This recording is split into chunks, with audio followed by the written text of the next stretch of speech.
Muy buenos días a toda la gran familia al norte, al sur, al este y al oeste.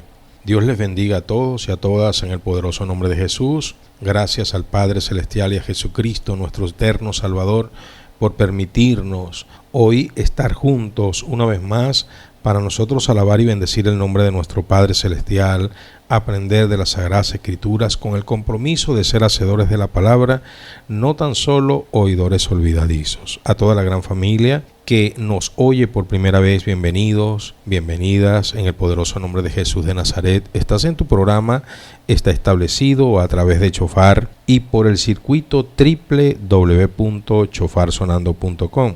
También queremos, en el nombre poderoso de Jesús, saludar a todos aquellos hermanos que día a día están con nosotros. Que Dios les bendiga a la gran familia. Dios sigue haciendo esa obra perfecta con nosotros y en medio de nosotros. Hoy vamos a tocar puntos importantes con relación a la doctrina del Señor debido a las preguntas de la familia, y vamos a aprovechar todo este tiempo que estamos analizando tremendas enseñanzas para disipar así las dudas, para aclarar lo que haya que aclarar, y nosotros entonces cada día, teniendo el conocimiento exacto de la bendita palabra del Señor, tomados de la mano de Él, aprendemos a hacer lo bueno, aprendemos a hacer el camino correcto, aprendemos nosotros a prepararnos para estar un día dignos de ser hallados cuando el Señor nos llame a su presencia. Ahora bien, prepare allí las Sagradas Escrituras, prepare allí un cuaderno para anotar, prepare todo lo que tenga usted allí como necesidad para tomar estas clases del día de hoy. Antes vamos a escuchar un tema musical y venimos con el estudio en el...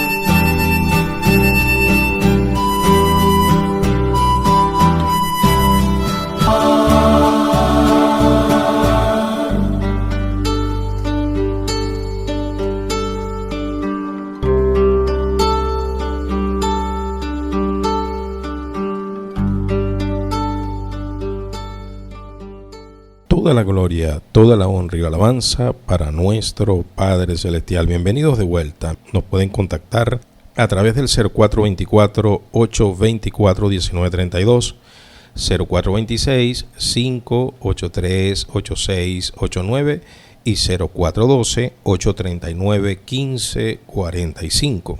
Estamos en una linda victoria y estamos entregando respuestas a la gran familia. La gloria sea del Señor. Queremos entregar respuestas en este día a nuestro hermano Misael Fidelibú, que nos escribe desde Colombia y nos pregunta con relación a Pablo como apóstol. Nos dice nuestro hermano Misael de la siguiente manera, y quiero que todos prestemos atención, hermanos, a esta pregunta, porque es algo que no se ha aclarado en muchas congregaciones. Y debido a la falta de enseñanza bíblica, entonces se deducen que hoy día el ministerio apostólico está vigente. Y por eso la fiebre de muchos apóstoles. Nos dice nuestro hermano Misael de la siguiente manera: Pastor, Dios les bendiga.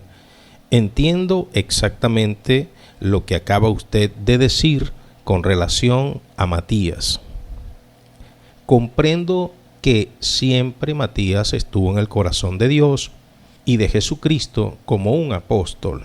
Lo que quisiera que nos explicara es por qué Pablo se coloca allí como el apóstol último en ver al Señor Jesucristo. ¿Dónde y cómo, pastor, él fue llamado a ser enviado? Nos coloca aquí, y ese es el término. Apóstol es enviado. ¿Cómo fue llamado a ser enviado si él no estuvo con Jesucristo? ¿Cómo es eso? Entonces queremos entregarle respuesta a nuestro hermano Fidelibú y así a toda la gran familia que allí nos oye, porque en las Sagradas Escrituras está la respuesta, y como estamos nosotros, hermanos, en el contexto de los días de resurrección de Jesús, vamos a aclarando sale el día, aclarando amanece, y nosotros a través de las Sagradas Escrituras tenemos certitud y confianza. Vamos primero a la lectura que sugiere nuestro hermano en el libro de Primera de Corintios. Vamos todos allí. No nos dice nuestro hermano que es allí, pero acá es donde Pablo, él testifica que él es llamado como el último, el abortivo, porque él no es digno de ser llamado apóstol debido a que él persiguió la iglesia. Entonces en el capítulo 15 del libro de Primera de Corintios vamos a leer del verso 1, vamos a leer hasta el verso 9, del 1 al 9. La bendita palabra del Señor, vamos a leerla en el poderoso nombre de Jesús. Dice así: además os declaro, hermanos, el evangelio que os he predicado, el cual también recibisteis, en el cual también perseveráis, por el cual asimismo, si retenéis la palabra que os ha sido predicado, sois salvos, si no creísteis en vano. Lo importante de retener las escrituras, hermanos, eso es lo importante. Mire lo que dice el verso 3. Porque primeramente os he enseñado lo que asimismo recibí, que Cristo murió por nuestros pecados, conforme a las Escrituras. Dice el verso 4, y que fue sepultado, y que resucitó al tercer día, conforme a las Escrituras. Y que fue sepultado, y que resucitó al tercer día, conforme a las Escrituras. Dice el verso 5, y que apareció a Cefas, este es Pedro, y después a los 12, allí cuando estaba Matías también y estaba Tomás. Verso 6 dice, después se apareció a más de 500 hermanos a la vez, de los cuales muchos viven aún y otros ya duermen.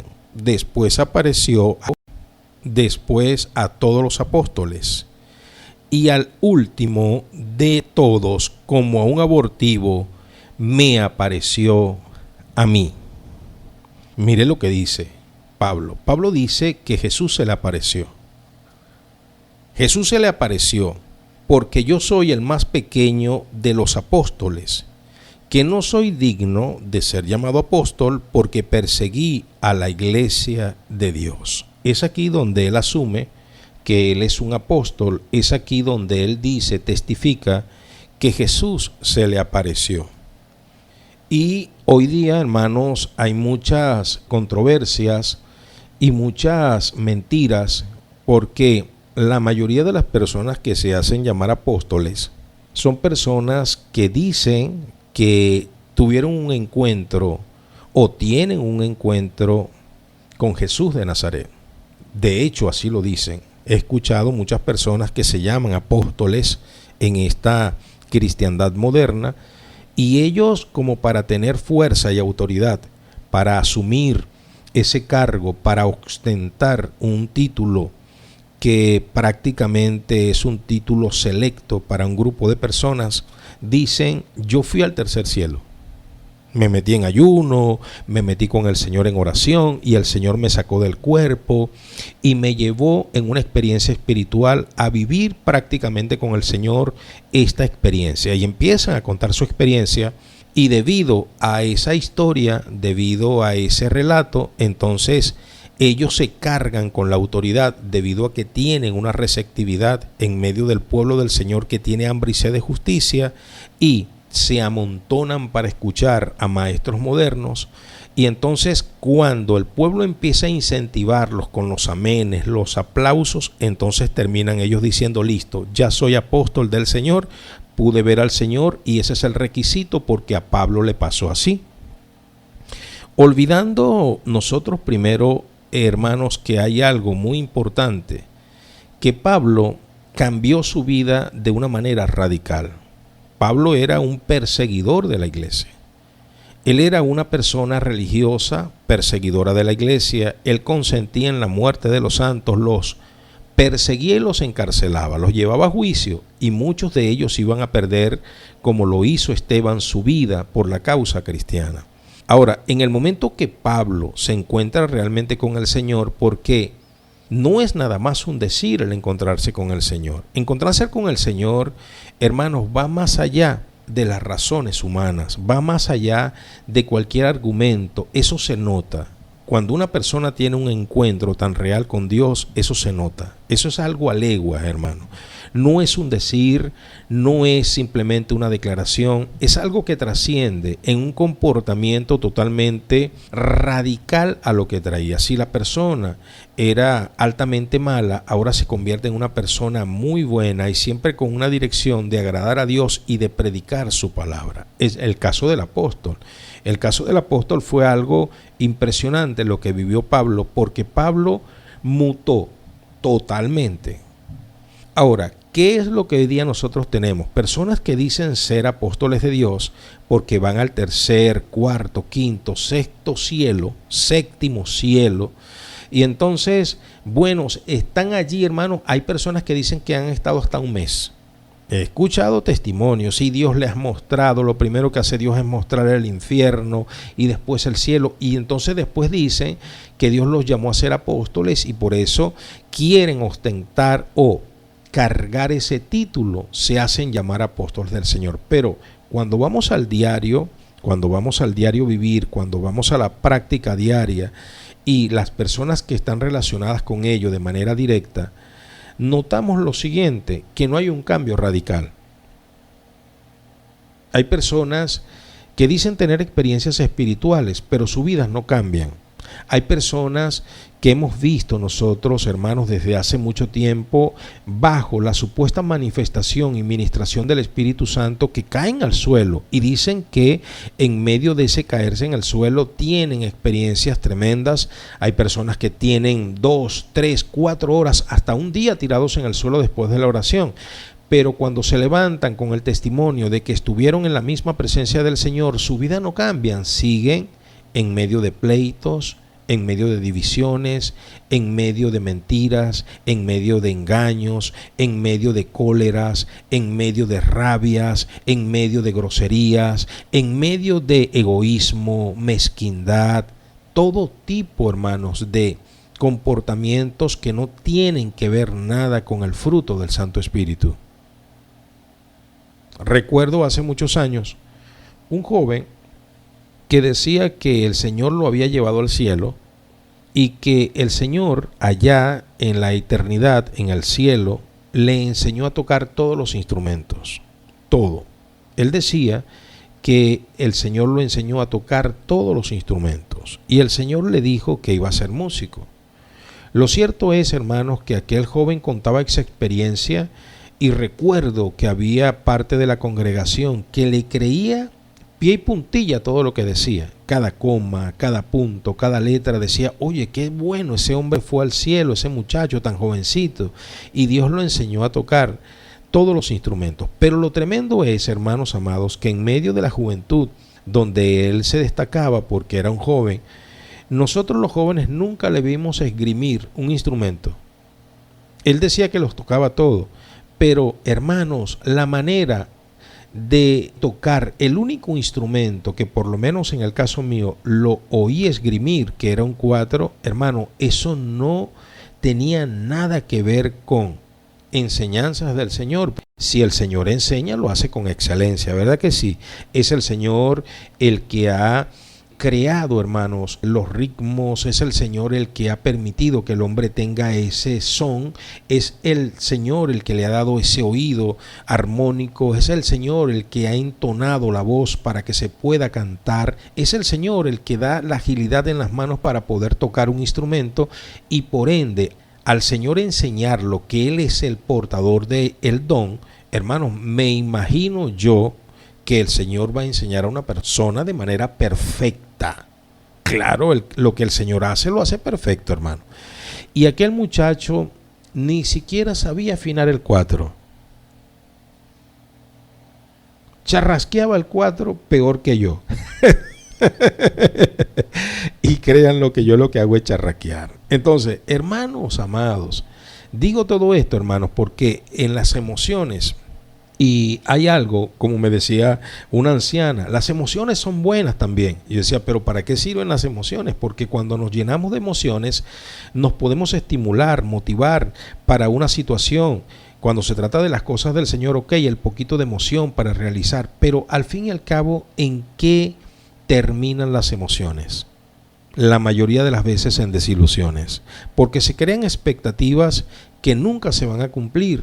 El que vive emocionado va a terminar seguro decepcionado, porque las expectativas de su emoción no se van a cumplir y las expectativas que se creen en los demás tampoco se van a cumplir. En consecuencia, se va a generar un ambiente de desconfianza debido a que las emociones, así como empiezan, también van a terminar. Ahora, en el caso de Pablo, hermanos amados, nosotros podemos ver que allí muy poca emoción hubo. Él va por el camino. Dicen las Sagradas Escrituras en la historia que él va por el camino, yendo con cartas y poderes para atacar a la iglesia del Señor. Y se le aparece, hermanos, un ser espiritual en el camino que lo hace caer de la bestia donde él va montado, del caballo. Él cayendo al suelo queda enceguecido por tanta luz que había en ese ser espiritual. Y él puede comprender que allí está algo divino, porque él dice: Señor, ¿quién eres? Y hay una respuesta de ese ser divino que le dice: yo soy Jesús, al que tú persigues. En ese momento el Señor sigue interactuando con él, y en Pablo se empieza, hermanos, a gestar un cambio radical, un cambio que, hermanos, termina convirtiendo al apóstol 3 o 4 días después en tremendo hombre de Dios, totalmente cambiado. Deja todo atrás, su profesión, deja el conocimiento que tiene absurdo de la religión y toma la bandera, enarbola el estandarte del Evangelio de Jesucristo, y al rompe asume que él va a llevar ese Evangelio a multitudes y aún ante reyes y ante príncipes en la tierra. Y así como lo dijo el Señor, así fue. Ahora, repito, cuando nosotros vamos a la comparación, sin quitarle nosotros nada a la realidad, que Dios sigue haciendo milagros, Dios sigue apareciendo, Dios se sigue manifestando de una forma también así espiritualmente hermosa. Pero esto se ha convertido, repito, en algo emocional, donde todo el mundo dice que ha visto a Dios, pero que no se ve realmente un cambio radical como lo que se gestó en el apóstol Pablo. Es decir, se habla de una tostada, pero no se le ve el queso al pan. Cuando vamos en esencia, las personas que dicen que tienen experiencias espirituales hoy día, enarbolando la que vivió Pablo, diciendo: así como Pablo fue llevado, yo también. Pero cuando uno ve la vida diaria, la vida práctica de la persona, uno termina diciendo: pero ¿cuál cielo se fue? Porque la persona termina sucumbiendo ante la tentación, sucumbiendo a los malos deseos, participando en chismes, participando en contiendas, participando en herejías, participando en apostasía, siendo una persona totalmente carnal. Y uno dice: pero ¿qué fue el cielo donde fue la persona?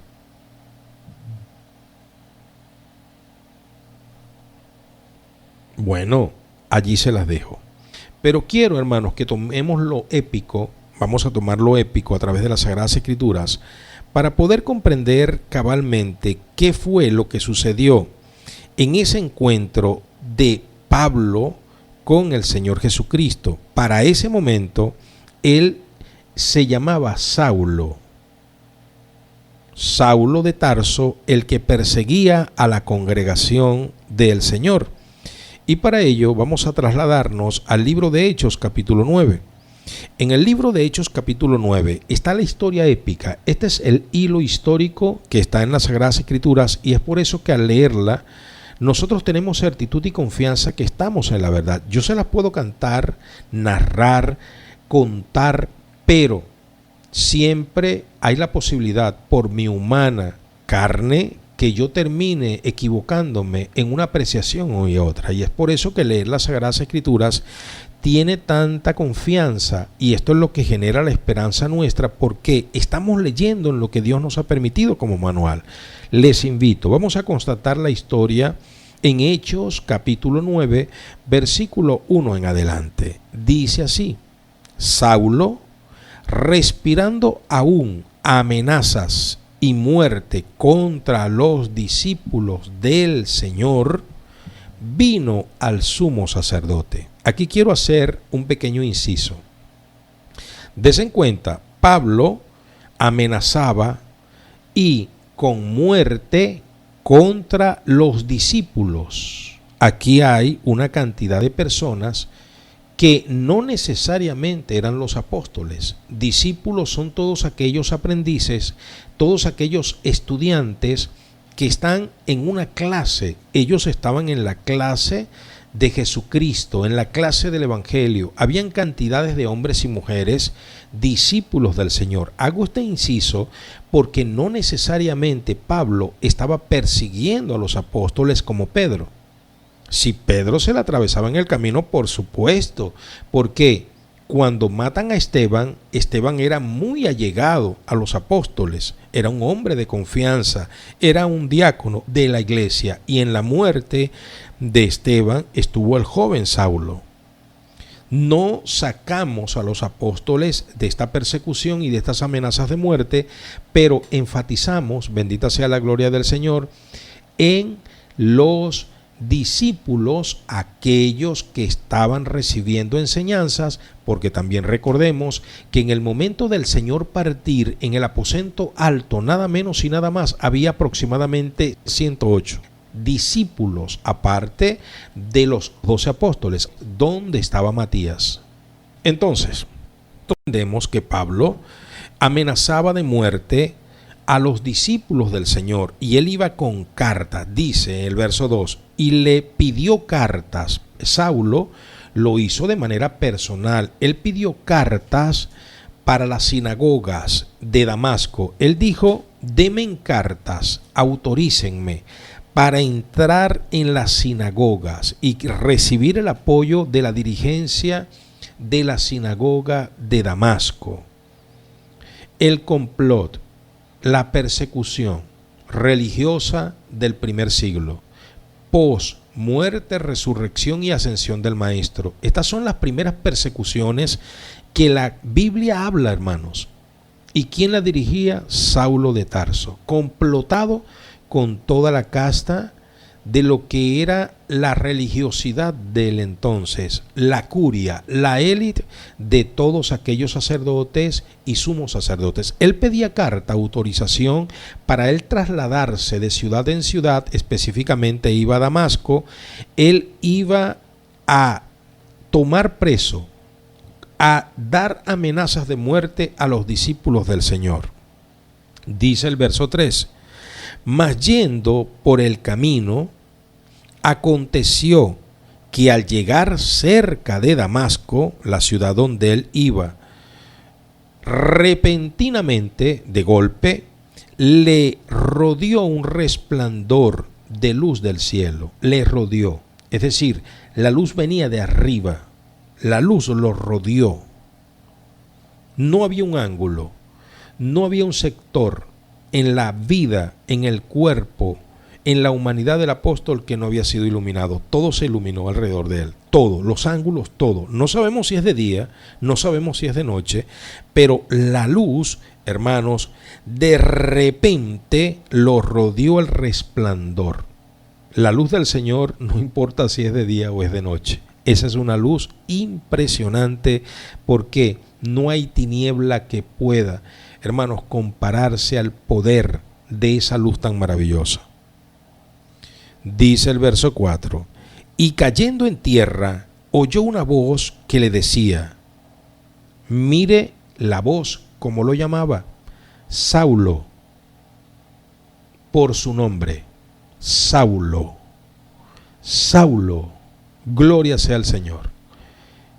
Saulo no lo llamaba Pablo, lo llamaba Saulo.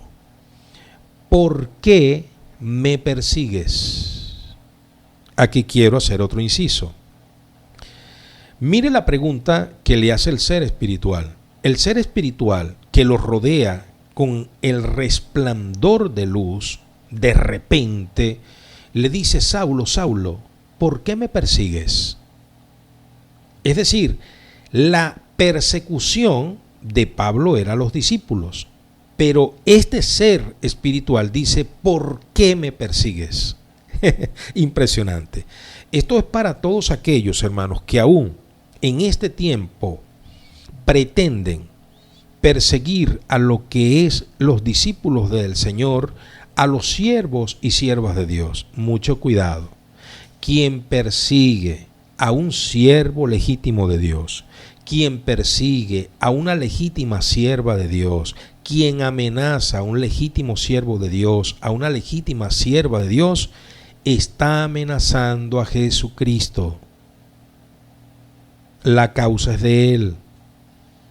Pablo perseguía a Jesús, a Cristo, literalmente no.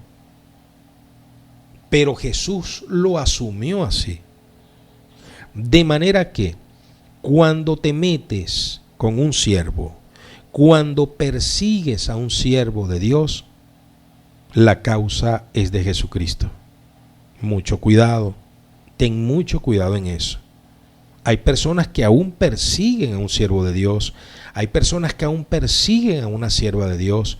Si lo estás haciendo, la causa es contra Jesucristo y esto es personal contra Él. Mucho cuidado. Hay mucha gente que dice, no, pero es que ese pobre cristiano, esa pobre cristiana no tiene dónde caerse muerto, no tiene dónde caerse muerta. Y resulta que la causa es de Jesucristo. Mucho cuidado con esas cosas, de manera que deténgase y reflexione, porque mire lo que el Señor sigue diciendo. Verso 4. Y cayendo en tierra, oyó una voz que le decía, Saulo, Saulo, ¿por qué me persigues? La causa es contra él. Él dijo, mire lo que le responde Pablo, porque Pablo no perseguía ese resplandor de luz. Pablo no perseguía ningún ser supremo para la causa de Pablo. Pablo iba detrás de los pies descalzos. Pablo iba detrás de los patas en el suelo. Pablo iba detrás de los pobres cristianuchos. Pablo iba detrás de los pobres seguidores de Jesús de Nazaret.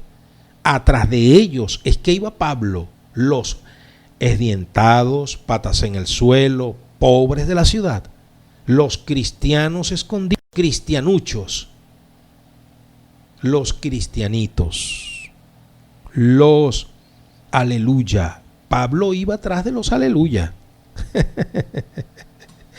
Y Pablo se sorprende porque él no está persiguiendo a ningún ser sobrenatural.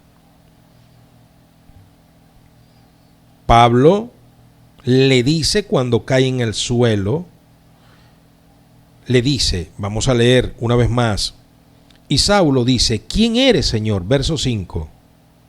Y le dijo, yo soy Jesús. Aleluya. Aquí quiero detenerme, hermano. Preste atención, esto es importantísimo, porque cuando nosotros leemos, inmediatamente lo que nos viene a la mente es el Jesús que nosotros conocemos a través de la Biblia.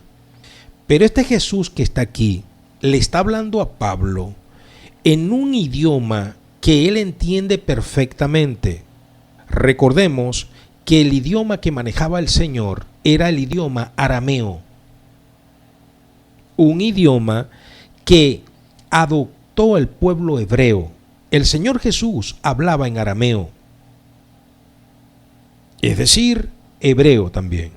El Señor hablaba en ese idioma y el Señor le dice a Pablo, yo soy Yeshua, que en la transliteración, en la traducción, hermanos amados, denota Jesús.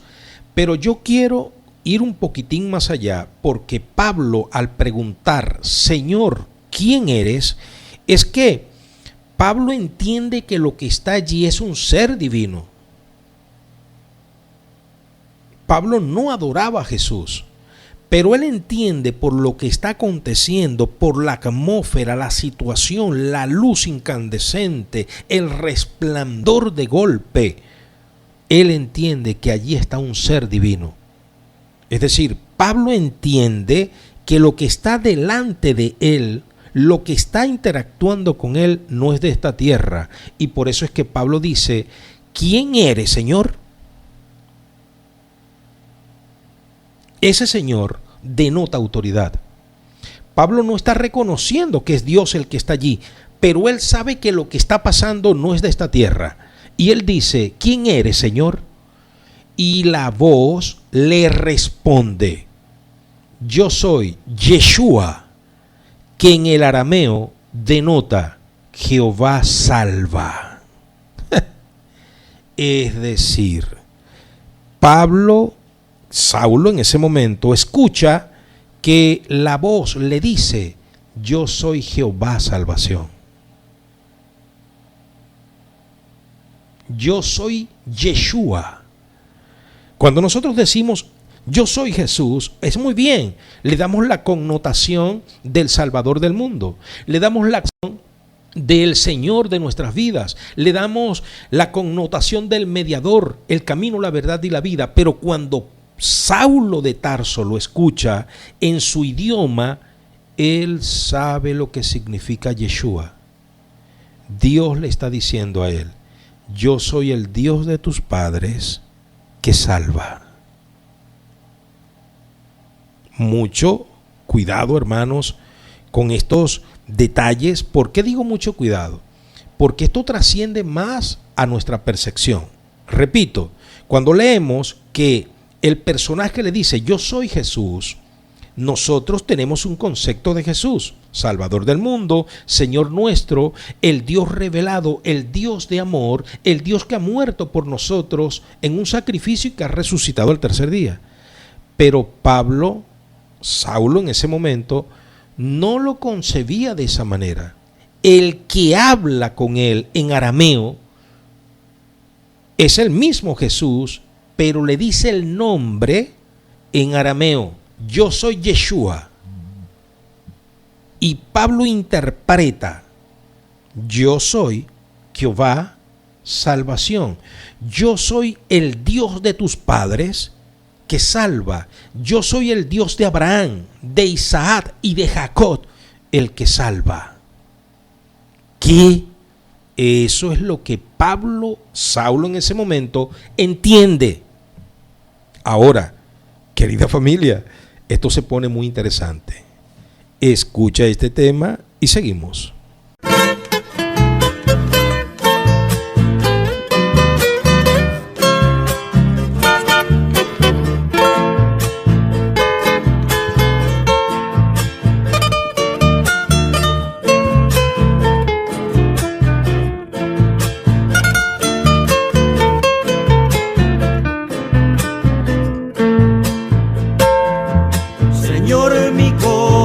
Está agradecido porque en tu nombre sagrado Espíritu me ha sellado y ya el jardín de mi alma está florecido por la frescura del riego santo que tú le has dado, por la frescura del riego santo que tú le has dado.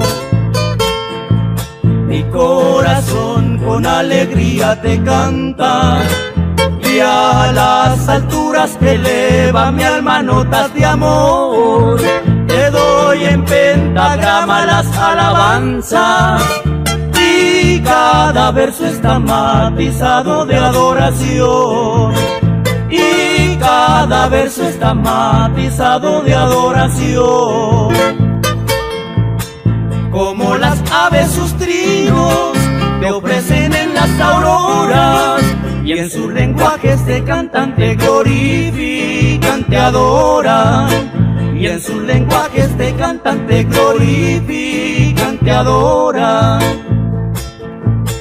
Y yo cual ave te canto en la aurora de mi vida, porque has cambiado mis noches por la luz de un nuevo día. Porque has cambiado mis noches por la luz de un nuevo día.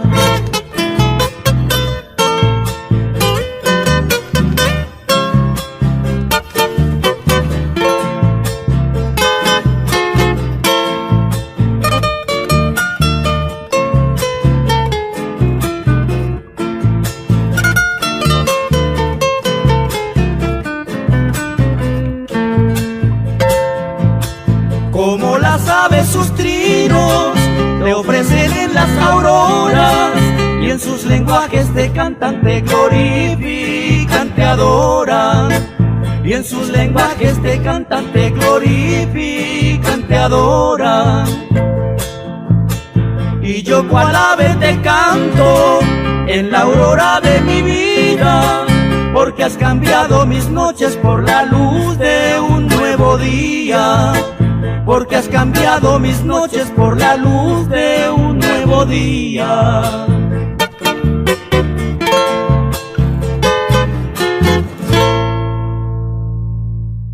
Toda la gloria, honra y alabanza para nuestro Dios. Aquí, hermanos, estamos nosotros comprendiendo exactamente lo que ha acontecido y nosotros entendiendo, hermanos, todo esto porque me pregunta la familia Fidelibú y nos dice: pastor, ¿cómo aconteció eso? ¿Cómo Pablo fue llamado primero, hermanos, en algo sobrenatural, que realmente fue sobrenatural? Porque el cambio radical para bien que estuvo el apóstol fue algo impresionante, y eso es cuando realmente hay un encuentro con Dios. Nada que ver con la liviandad de aquellos que dicen hoy día que han ido al tercer cielo y sus conductas son iguales, de pecaminosas y de malucas. Hay personas que dicen, viven en ayuno, tienen experiencias con Dios, pero sus vidas no cambian, y eso difiere mucho de lo que realmente aconteció en la vida de Pablo. Ahora, estamos en el hilo épico, nosotros viendo a través de las Sagradas Escrituras cómo fue todo esto, y nosotros entonces a veces perdemos ciencia por las traducciones, y las concepciones que tenemos son debido a nuestro idioma. Jesús para nosotros representa el que murió colgado y resucitó al tercer día y pagó un precio de sangre, pero en el idioma original ese nombre denota algo más. Ese nombre denota Jehová salvación, el Dios de siempre, el Dios de Abraham, el Dios de Isaac y el Dios de Jacob. Hay personas que pierden el tiempo en detalles en estas lecturas y dicen, bueno, dice la Reina Valera que la respuesta fue yo soy Jesús, y eso es muy simplista. Debió decir yo soy Jesús de Nazaret para que no quede dudas que ese no es otro Jesús. Y resulta, hermanos amados, que nosotros no nos vamos a parar en cosas tan pequeñas. Hay traducciones realmente que dicen yo soy Jesús de Nazaret como para darle más fuerzas al argumento, pero es que al hablar de Jesús en el contexto que estamos hablando, nosotros entendemos de quién es. Es el mismo que ha muerto y al tercer día ha resucitado, que la muerte no pudo retenerle. ¿Por qué decimos esto? Porque sin ningún tipo de ambajes, hermanos, en los manuscritos más claros, más confiables, no aparece Jesús de Nazaret, aparece simplemente Jesús, sin negar que es el mismo Jesús. Porque más adelante en Hechos capítulo 22, verso 8, Pablo también lo dice. Vamos a leerlo. Vamos todos allí a Hechos capítulo 22, verso 8, para que ustedes vean que en el momento que Pablo testifica de qué fue lo que aconteció, Pablo dice sin ambajes. Mire lo que dice el capítulo 22 de Hechos, verso 8. Yo entonces respondí, ¿quién eres, Señor? Y él me dijo, yo soy Jesús de Nazaret, a quien tú persigues. De manera que si allá en el 9.5 no le colocamos Jesús de Nazaret, eso para nada difiere de la enseñanza, porque estamos en el contexto correcto, es el mismo personaje. Entonces, en el 4, el Señor le pregunta, del capítulo 9 de Hechos, ¿por qué me persigues? En el 5, Pablo, entendiendo que allí hay una presencia divina, no sabiendo que es Dios, no sabiendo que es el Mesías, él dice, ¿quién eres? Señor, yo no persigo a ninguna divinidad, yo no persigo a nadie especial. ¿Tú quién eres? ¿Será que te confundiste conmigo? Y resulta que entonces la respuesta de ese, a quien él le pregunta quién eres, Señor, le dice, yo soy Yeshua, Jehová salvación. Les dirás así a Faraón, dile, el yo soy me envió. Este es el yo soy. El que está aquí hablando con Saulo de Tarso es el gran yo soy. Aleluya. Nada menos y nada más. ese trompito en la uña, ¿quién lo puede sostener, hermanos? Eso es impresionante, ¿verdad? Y tenemos que decirlo, porque cuando Moisés le dice a Jehová, cuando me pregunten quién eres, ¿qué diré? Y Jehová le dijo, así dirás, diles, el yo soy me ha enviado. Aleluya. Cuando el Pablo pregunta, dice, Señor, ¿quién eres? La respuesta que se le entrega es, yo soy Yeshua, yo soy Jehová salvación, yo soy Jehová el Dios de tus padres, yo soy Jehová el que salva a Israel, el Dios de Abraham, de Isaac y de Jacob, nada menos y nada más. ¿Lo habrá entendido Saulo? Pero no termina allí la declaración del yo soy, de Yeshua, de Jesús. Le dice, yo soy Jesús, Yeshua, a quien tú persigues. Dura cosa te es dar patadas contra el aguijón.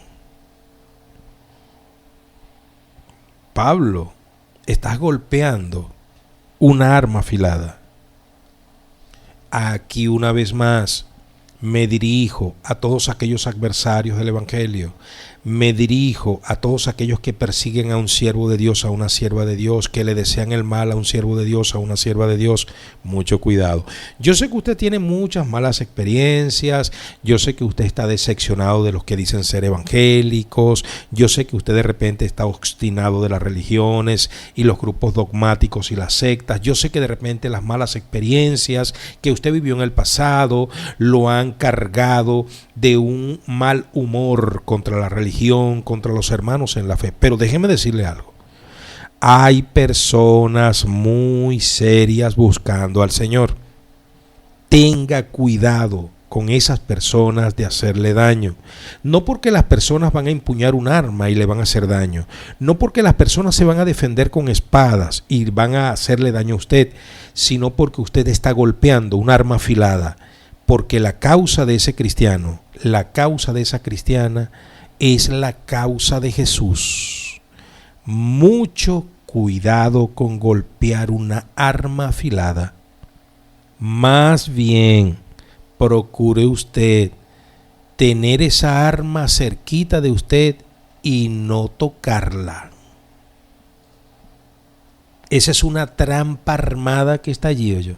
Y el que se pone a neciar, el que se pone a forungar, el que se pone, hermanos, a payasear delante de esa arma, va a quedar encaquetado.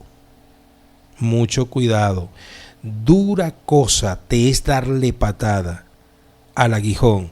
Dura cosa te es darle patadas a la espada desenvainada. Dura cosa es golpear la roca.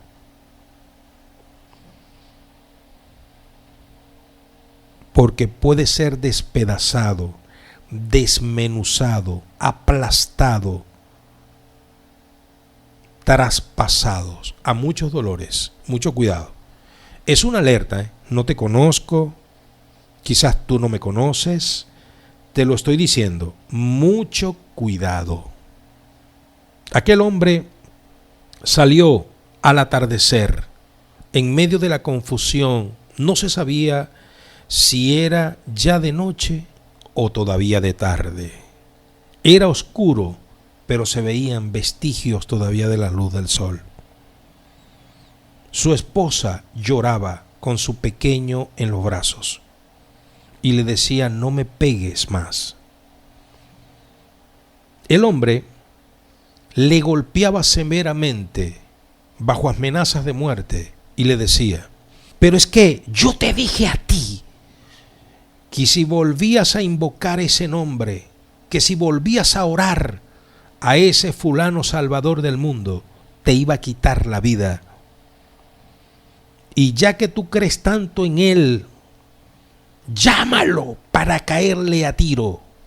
Y fue y buscó una escopeta. Qué necio, hermanos. Qué necedad, hermanos. ¡Qué necedad! Los vecinos a la distancia le decían: Juan, no le pegues. Luisa no está haciendo nada malo, Juan. Te voy a matar, Juan. Hoy es tu último día. Llama a ese pedazo de Salvador que tienes. Llama a tu padrino que le voy a caer a tiro. Metió las 2 conchas en la bácula y empezó a hacer señas para el cielo y apuntaba a la mujer. Hermanos amados, dice el relato que una pequeña luz, como una luciérnaga, era pequeñita la luz, hermanos, empezó a descender del cielo como un cocullito, una luciérnaga, pero no era intermitente, estaba encendida siempre. Saben que las luciérnagas prenden y se apagan, los cocullitos prenden y se apagan, pero esta permanecía encendida y venía descendiendo. Y él vio la luz y empezó a tirarle con la mano, y la luz lo estorbaba entre su esposa Luisa, el bebé y él. Y la luz lo empezó a entretener, a sacarlo de ese radio, y él se fue detrás de la luz unos pasos y empezó a caminar hacia la lucecita, y llegó un momento que la luz se le detuvo en toda la frente. Hermanos, el testimonio y el relato dice que solo los pantalones de aquel miserable hombre encontraron.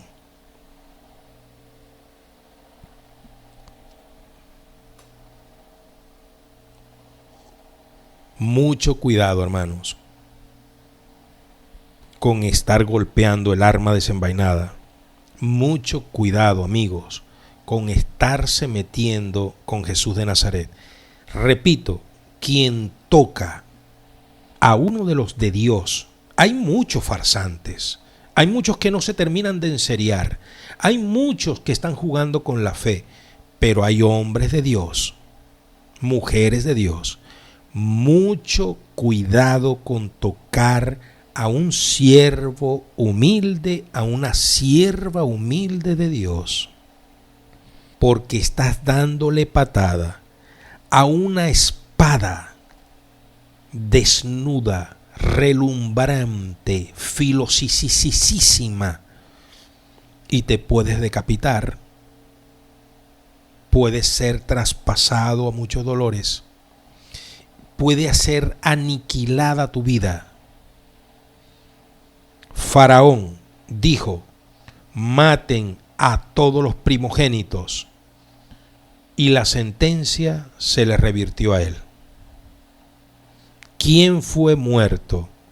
¿El primogénito de Moisés, el primogénito de Aarón o el primogénito de Faraón? Mucho cuidado. Esto es una advertencia. Si usted dice es una amenaza, bueno, depende de quién oiga. Una advertencia para los hombres y mujeres de bien, los que han cometido un error pero tienen chance de rectificar. Pero si tú persistes en hacer lo malo porque eres malandroso, eres altamente complicadito y crees que los cristianos son gafos, para ti es una amenaza. Mucho cuidado. Mucho cuidado. Tú que estás diciendo, no, esos cristianos son unos gafos. Es un gafo. Cuidado. Cuidado. Ten mucho cuidado. Ten mucho cuidado cuando te diriges y dices, no, eso es una gafa. Ten cuidado. Repito, tenga mucho cuidado. Ahora, hermano, esto está fluyendo. Esto está fluyendo, pero hermanos, miren, nos debemos a compromisos. Tenemos compromisos por cumplir. Y esta clase está buenísima, hermano. ¿Qué les parece si el día de mañana tenemos la conclusión de este tema? Si usted quiere, dice amén.